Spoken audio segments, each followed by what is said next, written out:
Manong Barbs halo-halo.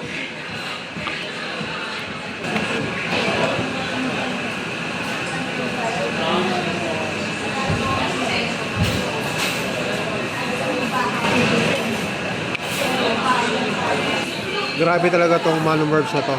It's very smooth. Kanina pa itong halo-halo natin, pero ang tagal niyang matunaw. So buo-buo pa rin yung yellow niya. Tapos pag ginalo mo siya, smooth na smooth. Grabe, isa lang ang masasabi ko dito sa Manong Barbs halo-halo. Super creamy. Hindi siya overpower, hindi siya sobrang matamis. Super smooth. At sobrang ayos na.